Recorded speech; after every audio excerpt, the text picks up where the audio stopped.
Hey everybody, welcome to Planetary Gig Talk.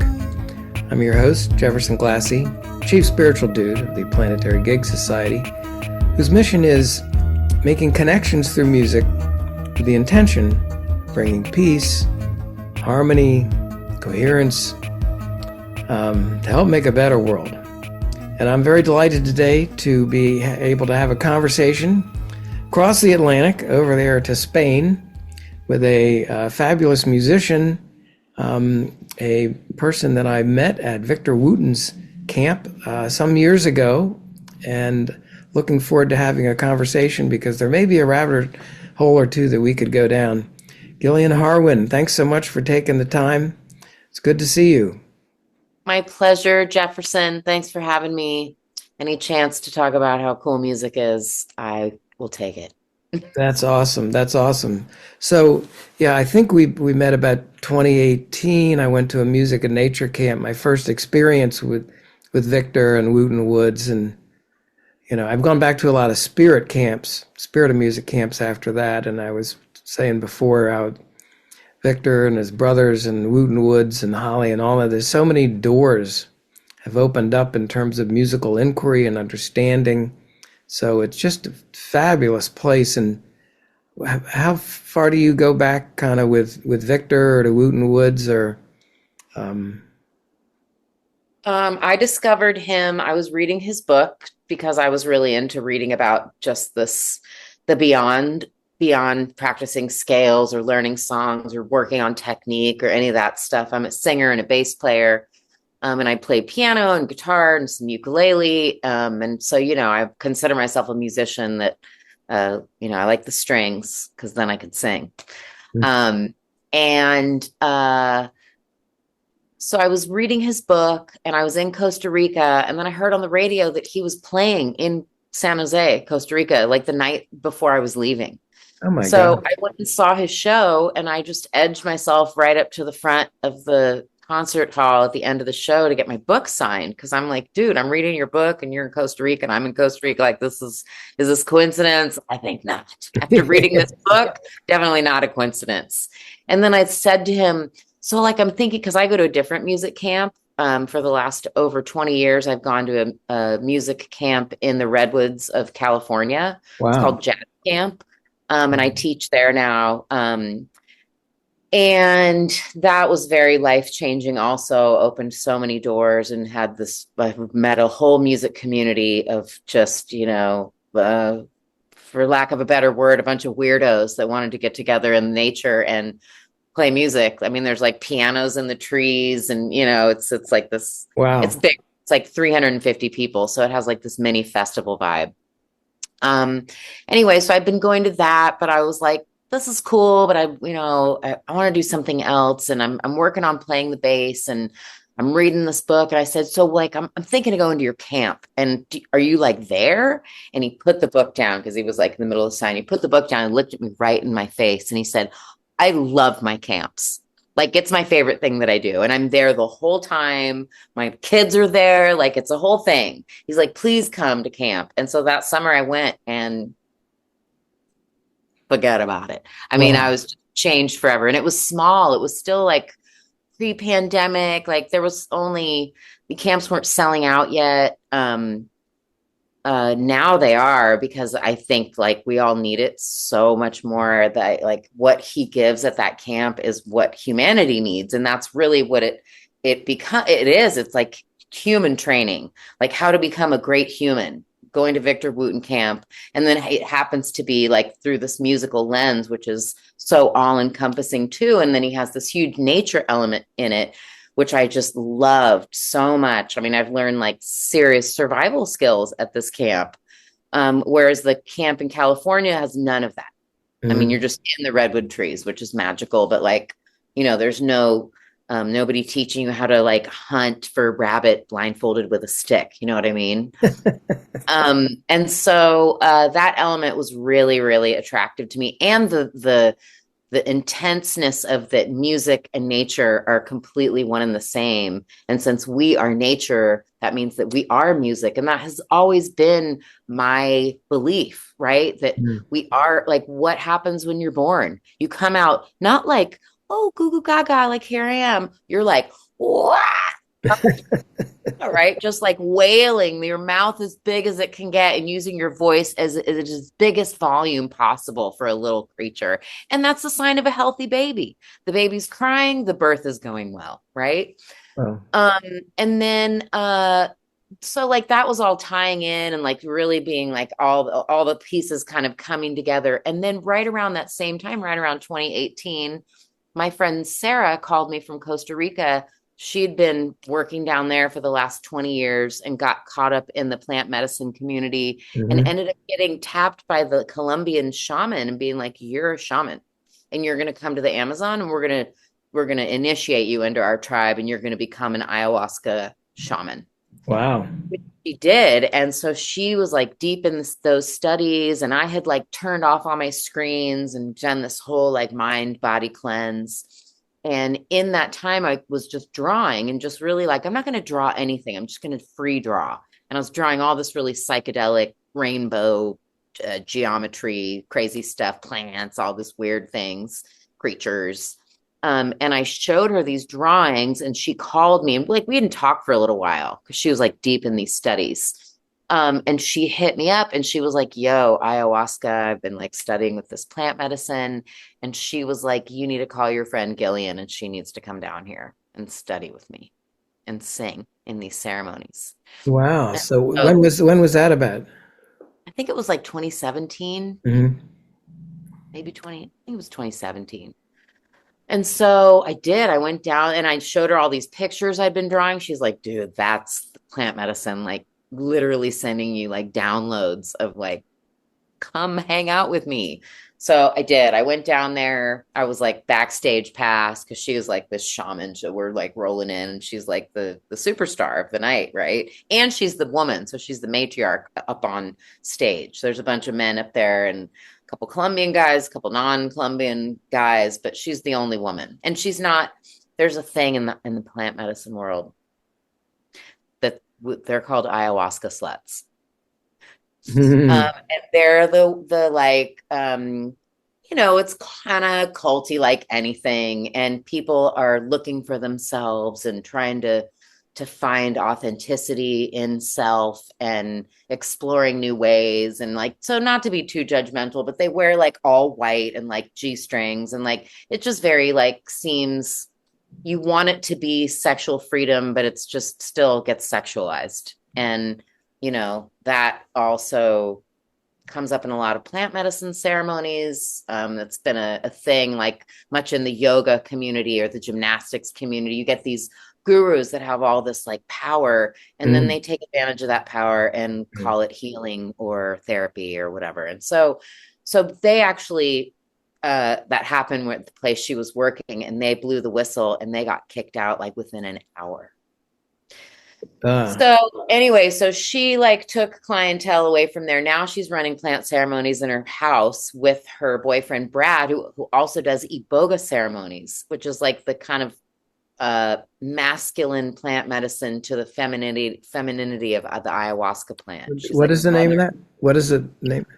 Iboga. It's from the Pygmies in West Africa, like Southwest Africa.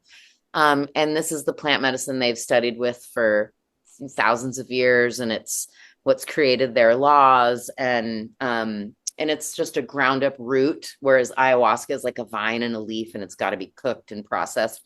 The iboga is just like, bam, here it is, eat the dust, like it's like eating cinnamon. And that ceremony is very different, and the experience is very different.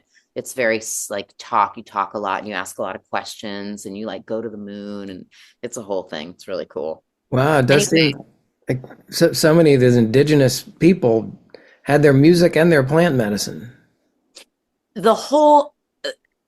All of these ceremonies that I've been involved in, they all are radiating around the music. There was one point just to rewind a little bit, just to be like, what happened my first ayahuasca ceremony. So Mm. I'm with Sarah, I'm getting the VIP treatment, whatever. I'm right in the bed next to the whole stage. And there's like 100 people. This is like a mass thing. It's crazy. But she's like there very much taking care of me and everything. And so I like drink the ayahuasca, which is a very bitter, intense drink. You do hape or rape, some people pronounce it, which is like a tobacco powder that kind of opens up Yeah. this area of your mind and your brain and your face and your everything, sinuses. And then so I drank and you go and lay down, and ayahuasca is very internal. It's very, you go inward. It's very like kind of whining and like going like dealing with all your childhood trauma stuff and getting back to that inner child and the 5-year-old us, which was just like singing and dancing and being free before Right. we learned the world is full of war and drugs and sadness and Fear. horrible things. Anyway, so I was like sitting there on my bed, and there was a window kind of like behind my bed, right? And so I said to Sarah, I'm like, can I like get up? And she was like, yeah, you can do whatever you want. You go outside, like just, stay close. So I got up and I turned around, I put my hands out the window, and there was a bunch of plants out there. And I kid you not, if plants have ever grabbed me, they grabbed my hands, and I heard a whisper, and they had said, music is the answer. Whoa. And I was like, I knew it. Yeah, that's amazing. That's I knew amazing. it. And that was just like, and so then after I drank a few nights, I was there for a month. And after I drank a few nights, Sarah was like, do you think you can like sing? And so as the sun was coming up, or there's a couple different ceremonies, some end around midnight or 1, some end the next day. Yeah. And so I think it was that day, the one where the sun was coming up, and she's like, just get your ukulele and like play like Rhiannon and like, like gentle pop tunes to kind of bring everybody back to reality, because they've been doing medicine music all night, which is all like, minor tunes in Spanish singing about, they're like all the forest and the trees and all the things. And these are all like Icaros and songs that these musicians, like the ayahuasca musicians, have received all of this music from the medicine, right? My music is purely like, let's bring it back to reality, right? Or whatever, the other place. And so that was just like, whoa, because I've always been very much like stage, like woo, and like very, showy and whatever, and my big voice, like I've had big emotions and a big voice, and I've been just big and loud with music. And this time it was like so different, and I just tapped into this like really the softness in the music that I hadn't really, I'd felt it before, but like in this setting, it just seemed to really like be super powerful in this sensitivity, like the sweetness in it, And so that was that. And then every end of ceremony, that was my job then. And so I did that for weeks and started singing in such a different way. People came coming up to me being like, I thought it was a recording. And just like, the feeling of the sound vibrations of familiar stuff, like after you've been through this really intense experience. For a lot of people, it's really, really intense. And I have people be like, I was really spiraling like at the end of my ayahuasca trip, and like I heard your voice, and I just like it like brought me back to earth. And so that was really, really powerful to be experiencing like medicine and music, and this place where I wasn't on stage or like performing. I was just using music as this like really like almost like a like glue, right? A familiar glue that kind of brought everybody back to, the after. And that's like the whole thing with plant medicine, is like the integration, going back to your life, is the hard part. We would all love to stay and just be drinking ayahuasca all day, every day. But Yeah, I was going to say it. It sounds kind of otherworldly, and at the same time, it sounds like completely natural reality. Totally. Yeah, And it is there, but we just like we can't exist in this reality all the time, immersed completely. We need to go escape and go to Victor Wooten camp or jazz camp, or go to Costa Rica and drink ayahuasca, or go get initiated into the pygmy tribe in Gabon, whatever you get called to do. And I think that's how all that stuff works too. Like as far as the human, like what's going to make us a better human. And plant medicine obviously is ancient medicine, maybe as ancient as music. But I just think that those two things are like, they've been so demonized by modern everything, Yeah, put down. that this is all we used to do was sit around and trip out on plants and play music about it. Yeah, Like that's it. this was our whole purpose. And then here's a cotton plant behind me, interestingly Hmm. enough. That was the part of the big demise of everything, and the greed and the power and the wealth and the money and everything that started to break down all that, like nature culture, right? When we were just living with land and living with these plants. I also recently just watched The Secret Life of Plants, which is this documentary that Stevie Wonder scored in the 80s. Oh, in the 80s. I mean, I read that book and we were talking about that in some programs recently, as you may know, but wow. So there's a documentary on it. It's amazing. And there's like all this footage of Stevie like walking in nature with no glasses on. You see his eyes for the first time. It's just like, Wow. and he did this after Songs in the Key of Life, Wow. which That was pretty was his powerful. Yeah. grand opus. And it's such a random, like it's a very psychedelic movie, but it goes into, it's picks up all these studies that were started by this guy in India. And another guy like picked those, and they were like, yeah, you're crazy. The plants don't read minds. You're insane. So we're shutting you down. So this new person was, I think in the 70s, picked the studies back up and was starting to hook up the plants to like lie detectors, and had one of the guys who created the synthesizer made like a translator for the plants so that they could translate sound. And like crazy experiments with these plants. Like he thought about a match and the plant freaked out. Uh, this woman chopped up a plant, and the other plant, his plant friend was watching it and was like losing its little plant mind. And then when that lady left the room and other people were coming in, the plant was all calm. And then that lady came back into the room and that plant lost its mind again. So they recognize people. Like, so there's just like, we're looking for higher intelligence, and it's literally in the soil that And all we will around us. be, yeah, and that we will go back into. Yeah. I guess music and the plant medicine or this, the journeys threatens the control that the society puts on us. Um, one thing you mentioned when you were talking about when you met Victor and reading his book, and he happened to be in Costa Rica. Boy, the coincidences just come fast and furious. When you sort of, I guess for me, when you sort of open yourself up to it, I mean, I ended up for about a week in the Amazon because I met this kind of a shaman seeker person who took people around. He took a whole group of Brazilians to Rishikesh, India, when I happened to be there.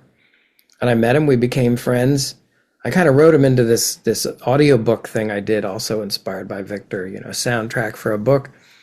And he was one of the characters who read the voice. And then he said, oh, you got to come down to the Amazon and make it like the book. And so that kind of is how it all happened. Now, I did ayahuasca only 2 times. And the first time I thought I was going to die.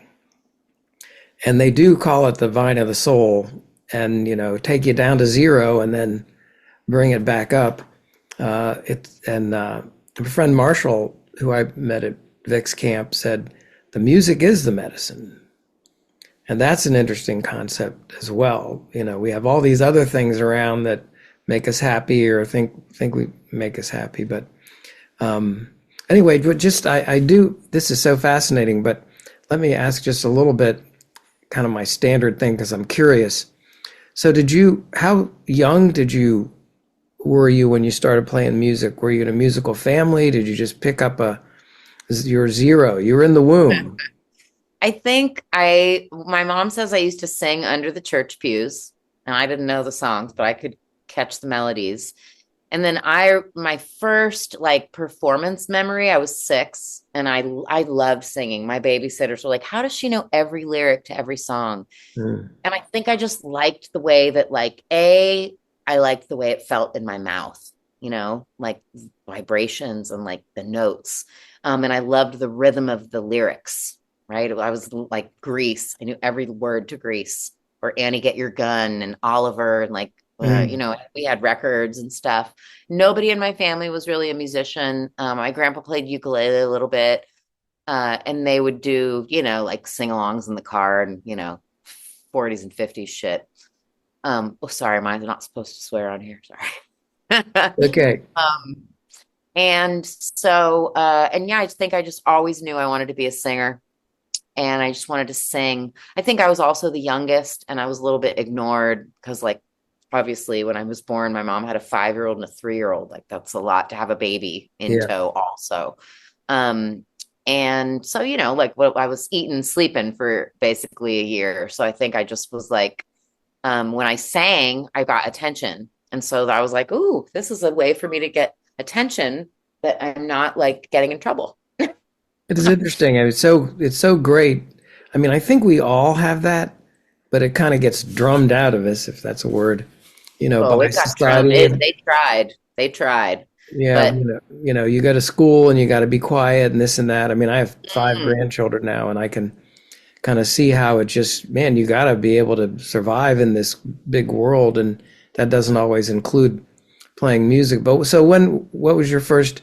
I mean, voice then was your first instrument, but totally. what was what was the order of instruments that you played, and kind of how young, and then you were in bands and blah blah blah. What was that trajectory?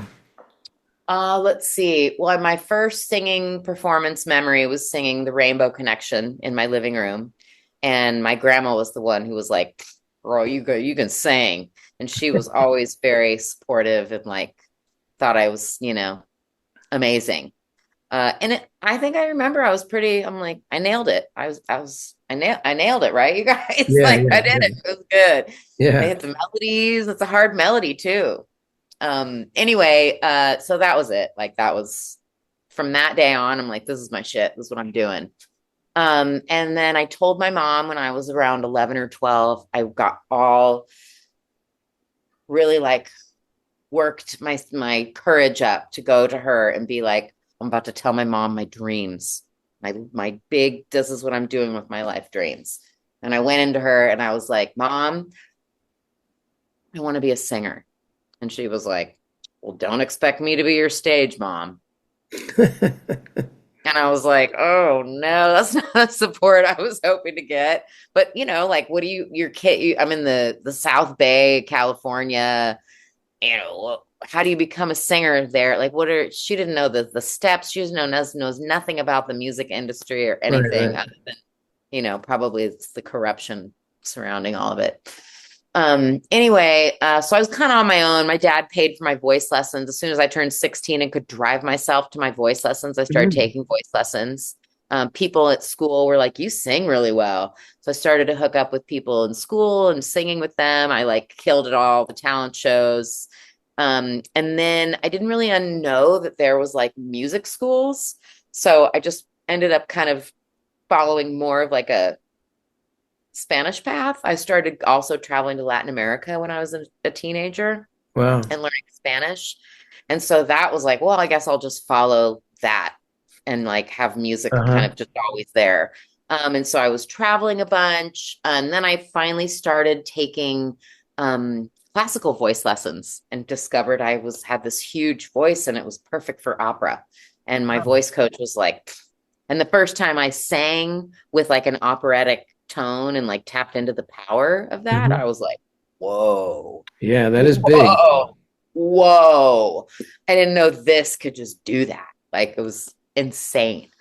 And so then I applied and went back to college because I had quit college like a year and a half in. I'm like, I'm just gonna go move to the Virgin Islands and like clean boats.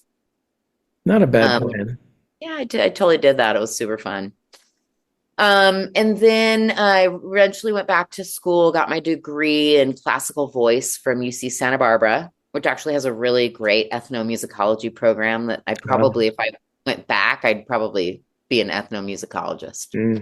mm. But I didn't. I just had to like whatever. It was too late to change my major, so I was like, whatever, I'll just finish this opera career.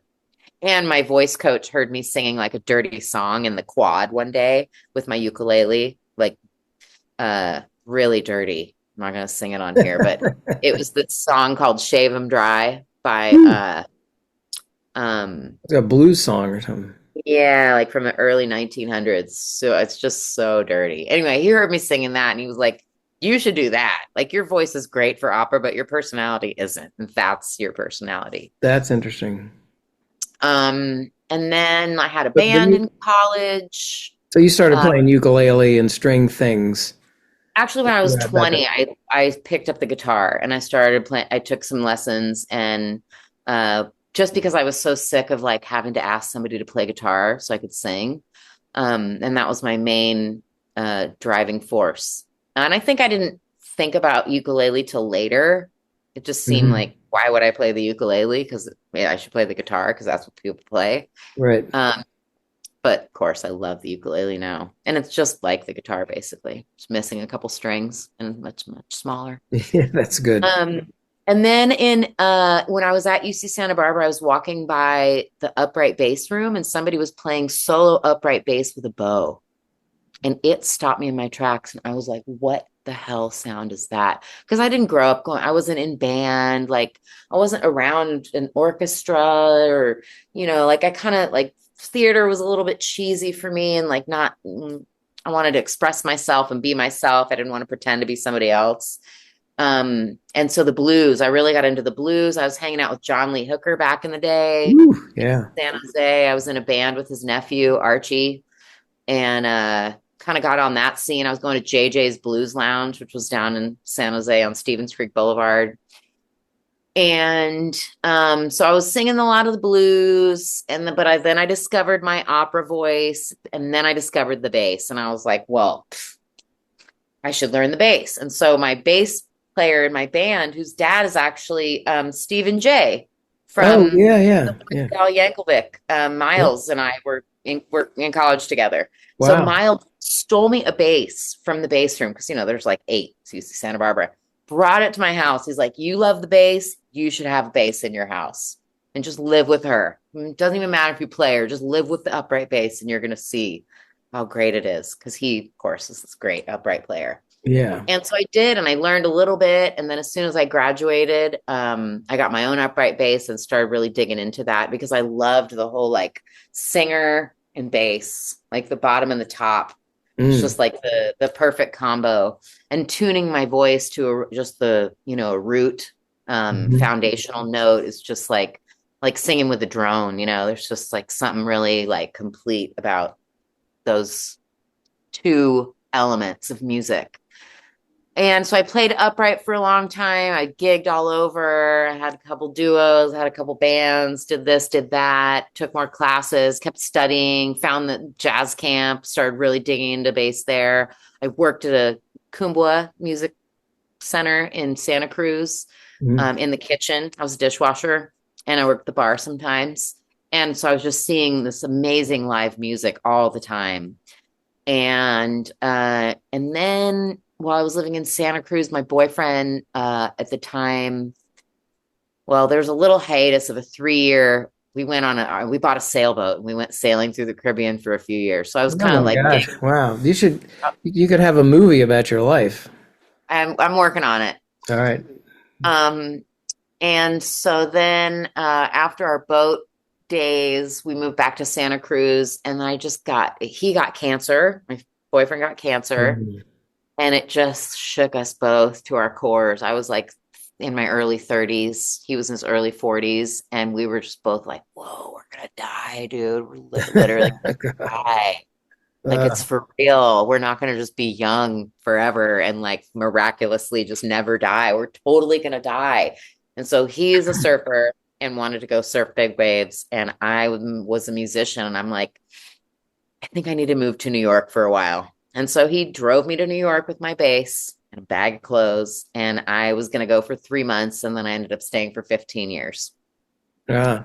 New York's a And great place. Great place. it just for music education and like to become like a great, just be around so much greatness, musically and historically.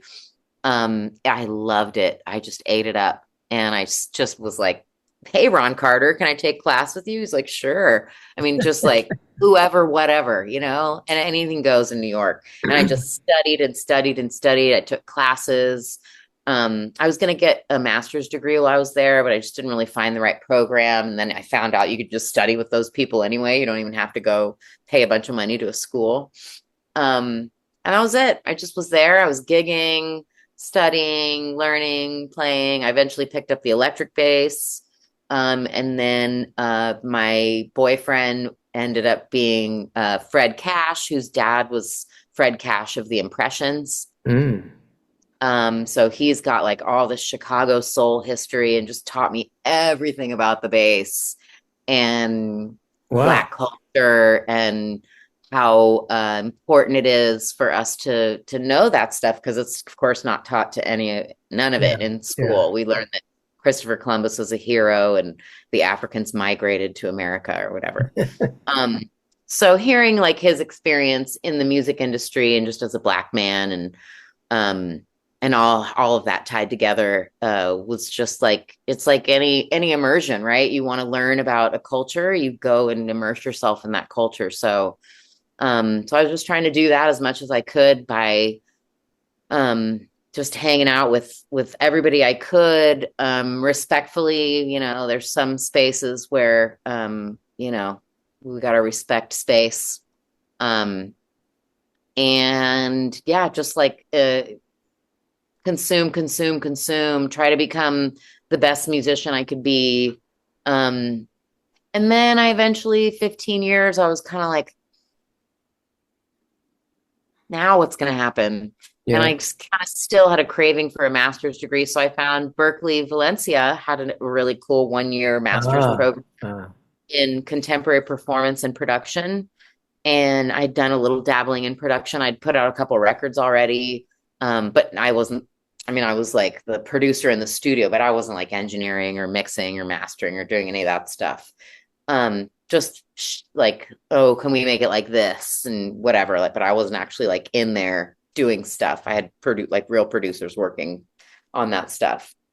Um, so that was that. I applied, I auditioned, I got in, I came here to Spain in 2019, started working on my program, ended up losing my apartment in New York through a series of events that December 2019. And then the Mhm. pandemic happened in 2020, March. And we all had to just basically, excuse me, go home, go into our houses, Yeah. and we changed to like Berkeley online. But since I'd lost my apartment in New York and they offered us a visa extension here, I was like, yes, I'm just going to stay here. And so Yeah. here's where I've stayed. But it's been, I'm also just turned 52 and I'm kind of at that point in my life where I'm just like, uh, also had a parent just pass. So I'm like, Mm. just like, wow, whoa, and I don't have kids and I don't have a partner. So I'm like here with myself in this phase.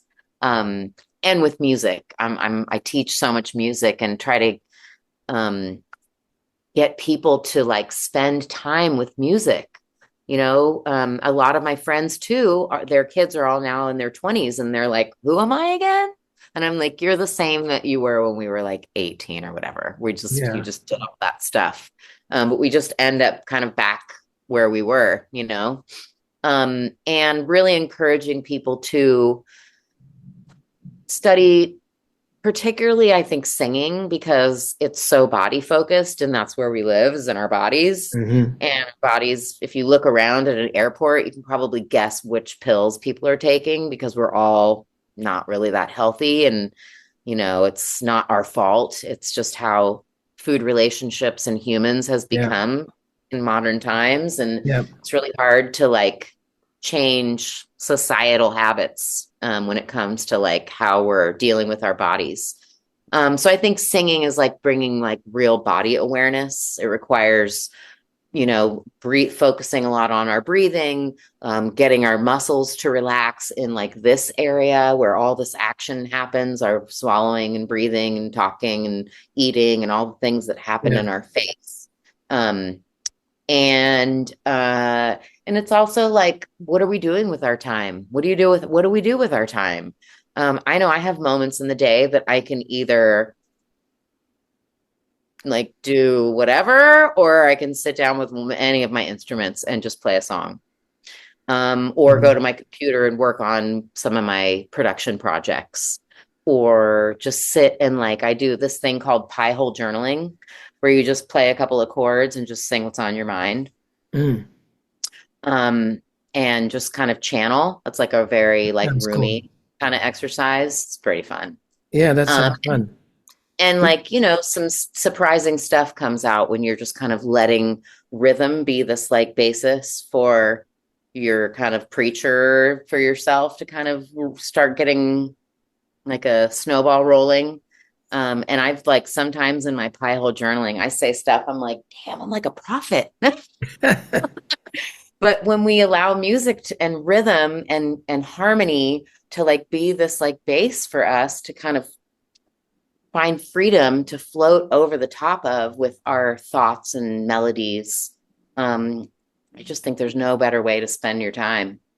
Wow. Well, I mean, your life has been just a kind of an amazing story of a musician from day one, and just music has led you along with coincidences and non-coincidences and everything else. And I mentioned before, I often try to ask, because the point of, in a way, of these interviews and podcasts and everything that Planetary Gig Society does is to try to bring an awareness to add to the conversation in a small way or whatever about what is this power of music.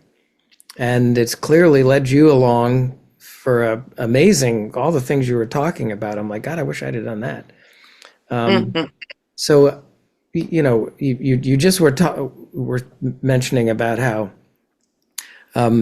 it's just a fun thing, a wonderful thing in life to do, to kind of have music be that support spirit, support base, whatever you want to call it. So, I mean, how do you define that power of music? So, if you tell other people about it, if you had to tell like a whole country of people, well, listen, you ought to do a little more music because, how would you define that power of music? And then what do we do to have more people kind of, I would say, get it a bit more, so that we just don't have to run around with, guns and fighting each other and masks and all kinds of stuff. I mean, it seems to me there's a way, that we can do this, but Well, I think we we used don't really to. realize we can. And I like, again, like going back to, let's say, 10,000, 20,000 years ago, I think that's exactly what we were doing.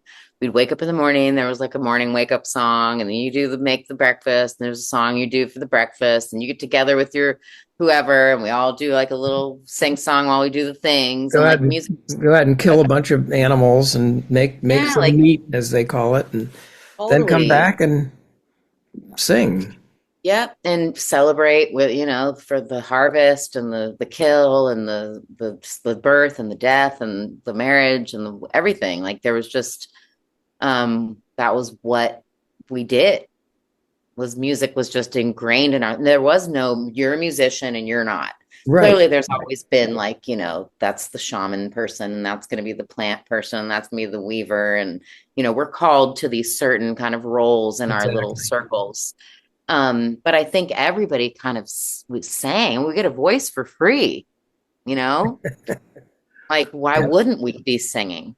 And so as you say, like power of music, I mean, it's everything. Like it just goes back to the music of nature, right? It's frequency, it's vibration, which down to our little tiny little string cells is what we are. And I just think that when we're participating in the vibrations of the nature or with our instruments that we've created, which are really cool, I think nature inspired us to want to, be like it. Hmm. And so we made all these are made like piano and the piano. the Yeah, who did bass. that? Yeah. I mean, like the guitar, like all these amazing instruments, and beyond. I mean, these are just the basic ones. Like I play the musical saw. Like that's just, it's amazing. It's amazing. So these instruments are, and I love Vic always says these instruments, or well, actually a lot of people say this, but these instruments don't play themselves. Like we are the music. We make it's like a puppet, right? The puppet Hmm. just lays there until the puppeteer comes and puts life into it. It's the same with these instruments. And so I think communing with like frequency and vibration is like should be like daily ritual, like brushing your teeth and eating food.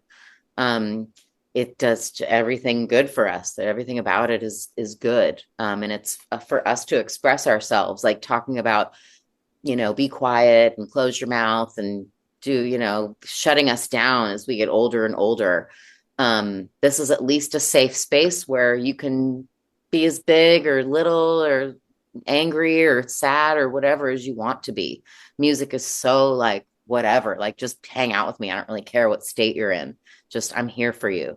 She's like a silent best friend until you Hmm. start making her come to life. And then she's just like sparkles and rainbows and flowy things and vines and clouds and like, all the things that music is. Um, and and I think it's just that. I think it's believing that we are not musicians. Everybody is born musical. Yeah. And the fact that we've made it this like separate thing is kind of silly to me. Hmm. Um, and I think we still have a lot of elements of music involved with ceremony, but I just feel like our ceremonies have become um, You mean some are our societal, shallow. I don't want to judge them and say they're shallow, but kind of you know, shallow. our societal ceremonies? You mean like the Super Yeah, like, Bowl and yeah, exactly. Things where there's music celebrated. I mean, they're cool and fun and grandiose and whatever, get drunk and party at the wedding. But like, I don't know, just after being in like Iboga ceremonies and ayahuasca ceremonies and being with those musicians. Oh, I remember there was one time I was in a ceremony and one of the musicians got some allergic reaction and the whole band had to go and like deal with this guy who had this something going on, like rash on his back. And my friend Sarah came up to me and I'm like deep in ayahuasca. And now we're in this crazy San Pedro cactus labyrinth in the middle of Costa Rica. It's insane. And she comes up to me. She's like, Gillian, this is my best friend from like 10th or 8th grade. Can you sing? We can't sing. We can't have dead, like these people are on medicine. We can't have dead air. And I was like, I guess so, but I feel like I'm like somewhere else? no, I feel like I'm a poser. Like I haven't earned my right to go and be on the stage and be a plant medicine person. She's like, it's okay, you can do it. There's fine. So I go up there and I grab a guitar and I just start strumming like a couple of minor chords and just improvising, like pie hole journaling about like the stars and the sky and nature and we are the Mhm. music, sound is us. And, just it was like all coming through, no problem, and just kept that vibe going until the band could come back. But I just think that ceremony is really important. Communing with nature in really deep ways is really important.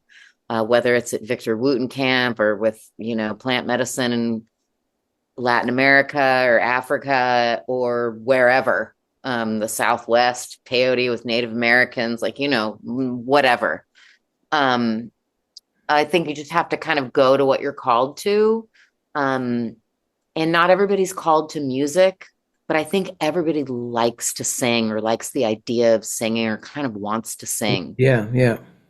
And so I think that it's everybody's birthright, in my opinion. I think we come out singing and we should be singing our whole lives.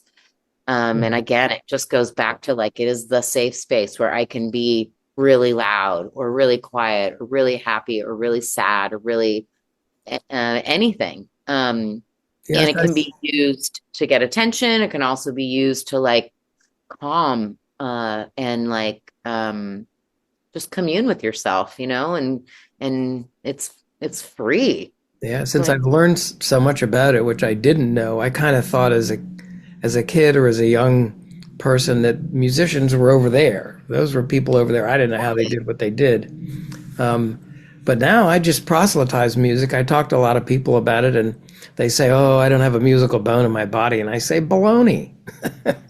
You know? Every bone in there is musical. And I Yeah, have people come to me too for singing and they're just like, oh, I'm tone deaf. I'm like, no, I will prove to you that you're not tone deaf. yeah, Every single brain is capable of mimicking a pitch.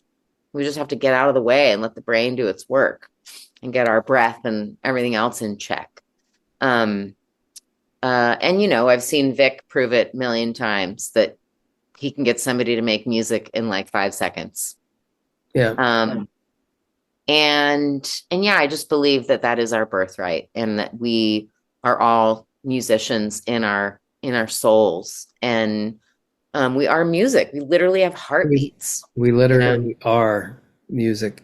When you see cymatics and see the little grains of sand that spin with the sound into shapes, Mhm.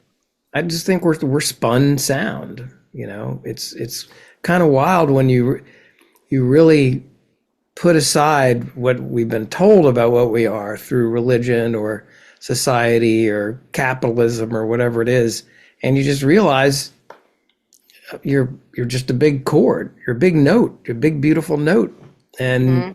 And like a conduit, right? no There's the sky, there's the earth, and I'm in between. no So wrong I notes. might as well make some sound while I'm here.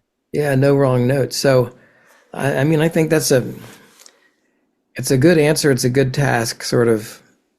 Maybe proselytizing is not the right word, but sharing music, and I guess it's the best we can do. Spreading joy, spreading that confidence that you get, and everything.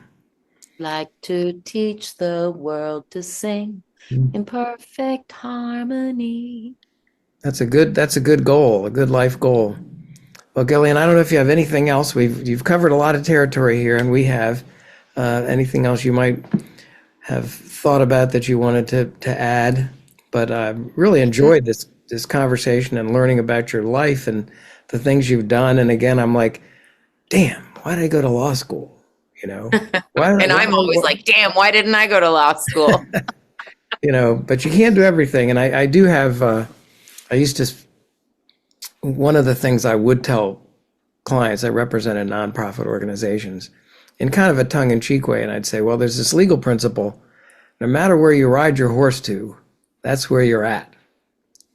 So So, in life, I mean, you can start doing something different anytime, and nothing you ever did in the past has to control what your future is. And boy, music will give you a good future. Just ask Spirit of Music to help out a little bit, and she'll open some doors and windows and everything else.